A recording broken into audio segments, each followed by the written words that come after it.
Hello दोस्तों, आज मैं आपको जो जीवित पुत्रिका जितिया की 3 कथाएं हैं, तीनों कथाएं सुनाने वाली हूँ। अगर आपको ये वीडियो पसंद आई होगी तो इसे ज़रूर लाइक कीजिए, सब्सक्राइब कीजिए और प्लीज़ ज़्यादा से ज़्यादा शेयर कीजिए।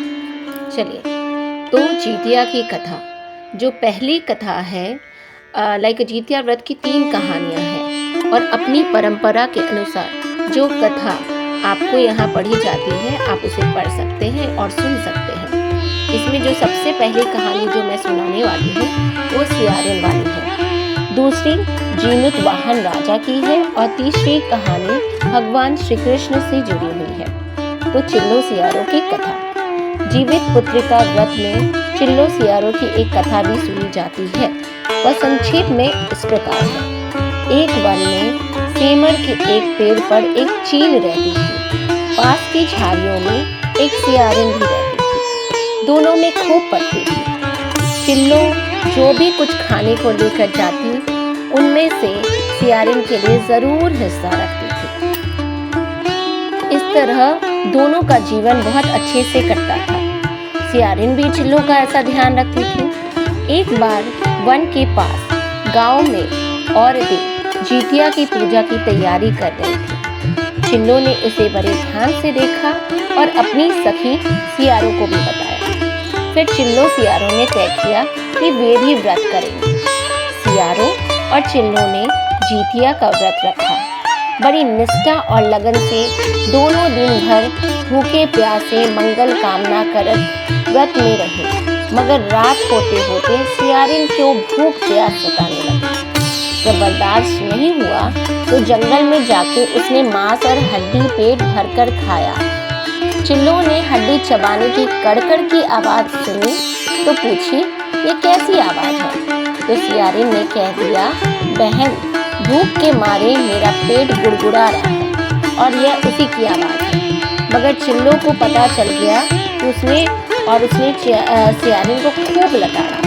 जब व्रत नहीं हो सकता तो संकल्प क्यों लिया था? सियारिन लजा गई। व्रत तो भंग हो चुका था। चिल्लो रात भर भूखे प्यासे रह के व्रत को पूरा किया और अगले जन्म में दोनों मनुष्य रूप में राजकुमारी बनकर सगी बहनें हुई।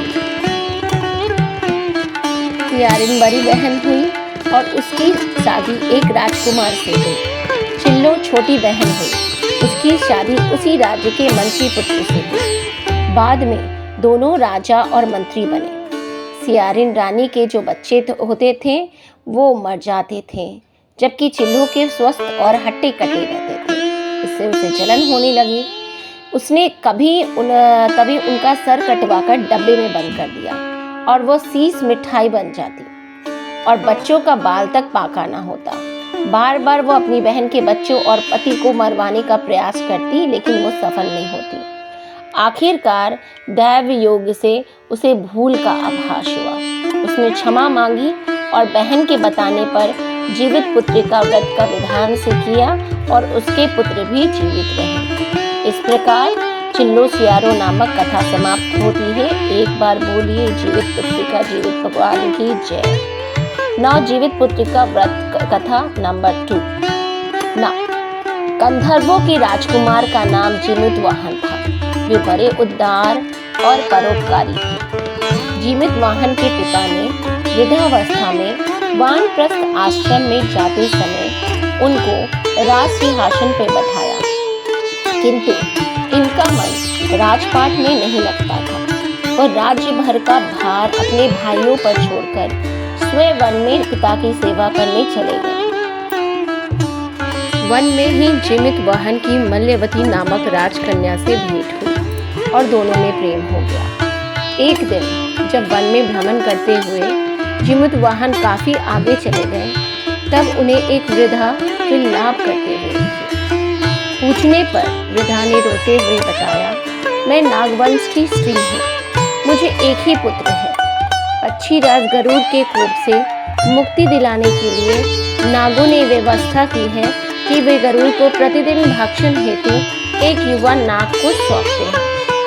आज मेरे पुत्र शंखचूड़ की बलि कर रहे हैं। आज मेरे पुत्र के जीवन पे संकट है। और थोड़ी देर के बाद मैं भी पुत्र विहीन हो जाऊंगा। बहुत दुख से उसने कहा, एक स्त्री के लिए इससे सबसे बड़ा क्या दुख होगा कि उसके जीते जी उसके पुत्र ना रहे। जीमूतवाहन को ये सुनकर बड़ा दुख हुआ। उन्होंने उस विधा को आश्वस्त किया कि डरो मत, मैं तुम्हारे पुत्र के प्राणों की रक्षा करूंगा और उसके स्थान पर मैं स्वयं जाऊंगा और आपको उसके लाल कपड़े में ढककर वधशिला पे लेटूंगा ताकि गरुड़ मुझे खा ले और तुम्हारा पुत्र बन जाए। इतना कहकर जीमूतवाहन ने शंखचूड़ के हाथ से लाल कपड़े ले लिए और उसे लपेटकर गरुड़ को बलि देने के लिए चुनी गई वधशाला पे नियत समय पर गरुड़ बड़ी वेग से आया और लाल कपड़े से ढके जीमूतवाहन को पंजे में दबाकर पहाड़ के शिखर पर जाकर बैठ गया। गरुड़ ने अपनी कठोर चोक के प्रहार से किया और जीमूतवाहन के शरीर से मांस का बड़ा हिस्सा नोच लिया। उसकी पीड़ा से जीमूतवाहन की आंखों से आंसू निकल गए और दर्द से कराहने लगा। अपने पंजे में जकड़े प्राणी की आंखों से आंसू और मुंह से कहार सुनकर गरुड़ बड़े आश्चर्य में पड़ गया, क्योंकि ऐसा पहले कभी ना हुआ था। और उन्होंने जीमूतवाहन से उनका परिचय पूछा। जीमूतवाहन ने सारा किस्सा सुनाया कि कैसे एक स्त्री के पुत्र की रक्षा करने के लिए वह अपने प्राण देने आए। आप मुझे खाकर भूख शांत तो बिता। गरुड़ उनकी बहादुरी और दूसरे की प्राण रक्षा के लिए स्वयं को बलिदान देने की हिम्मत से बहुत ही प्रभावित हुए। स्वयं पे पछतावा होने लगा। वह सोचने लगे, एक यह मनुष्य है जो दूसरे के पुत्र की रक्षा के लिए स्वयं की बलि दे रहा है और एक मैं हूँ जो देवों के संरक्षण में हूँ किंतु दूसरों की संतान की बलि ले रहा हूँ। उन्होंने जीमूतवाहन को मुक्त कर दिया और गरुड़ ने कहा, यह उत्तम मनुष्य में तुम्हारी भावना और त्याग से मैं बहुत ही प्रसन्न हूँ। मैंने तुम्हारे शरीर पर जो घाव किए हैं उसे ठीक कर देता हूँ। तुम अपनी प्रसन्नता के लिए मुझसे कोई वरदान मांगो। राजा जीमूतवाहन ने कहा, हे पक्षीराज, आप तो स्वसमर्थ हैं। यदि आप मुझसे प्रसन्न हैं तो वरदान देना चाहते हैं तो ये वरदान दें कि आप सर्पों को अपना आहार बनाना छोड़ दें और आपने अब तक जितने भी प्राण लिए हैं उन्हें जीवन प्रदान कर दें। गरुड़ ने सबको जीवन दान दे दिया और नागों की बलि ना लेने का वरदान भी दिया। इस प्रकार जीमूतवाहन के साहस से नाग जाति की रक्षा हुई और गरुड़ ने कहा, तुम्हारी जैसी इच्छा वैसे ही होगा। हे राजा, जो स्त्री तुम्हारे इस बलिदान की कहानी सुनेगी और विधि पूर्वक व्रत का पालन करेगी, उसकी संतान मृत्यु के मुख से भी निकल जाएगी।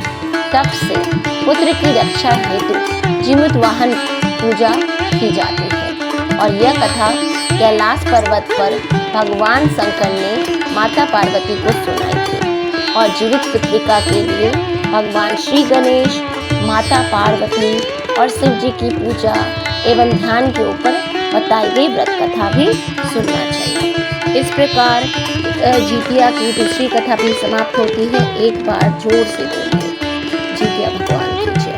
अब जितिया की तीसरी कहानी, यह कथा महाभारत काल से जुड़ी हुई है। महाभारत युद्ध के बाद अपने पिता की मृत्यु के बाद अश्वत्थामा बहुत ही नाराज थे और उनके अंदर बदले की आग बहुत ही तेज थी, जिस कारण उन्होंने पांडवों के शिविर में घुसते हुए सोते हुए 5 लोगों को पांडव समझकर मार डाला, लेकिन वे सभी द्रौपदी की 5 संतानें थीं। उसके इस अपराध के कारण उसे अर्जुन ने बंदी बना लिया और उसकी दिव्यमणि छीन ली, जिसके फलस्वरूप अश्वत्थामा ने उत्तरा की अजन्मी संतान को गर्भ में मारने के लिए ब्रह्मास्त्र का उपयोग किया, जिसे निष्फल करना नामुमकिन था। उत्तरा की संतान का जन्म लेना बहुत ही आवश्यक था, जिस कारण भगवान श्री कृष्ण ने अपने सभी पुण्यों का फल उत्तरा की अजन्मी संतान को देकर उनको गर्भ में पुनः जीवित किया। गर्भ में मर के भी जीवित होने के कारण उनका नाम जीवित पुत्रिका पड़ा और आगे जाकर यही राजा परीक्षित बने और तब से इस व्रत को किया जाता है। एक बार फिर से बोलिए जीवित पुत्रिका भगवान की जय। अगर ये कहानी आपको अच्छी लगी हो और ये कथाएं आपको अच्छी लगी हो तो कृपया मेरे चैनल को सब्सक्राइब करें, लाइक करें, फॉलो करें और ज़्यादा से ज़्यादा शेयर करें। मैं आपको इसी तरह की वीडियो लेकर आऊँगी। तब तक के लिए धन्यवाद। जय हिंद, जय भारत, जय माता दी।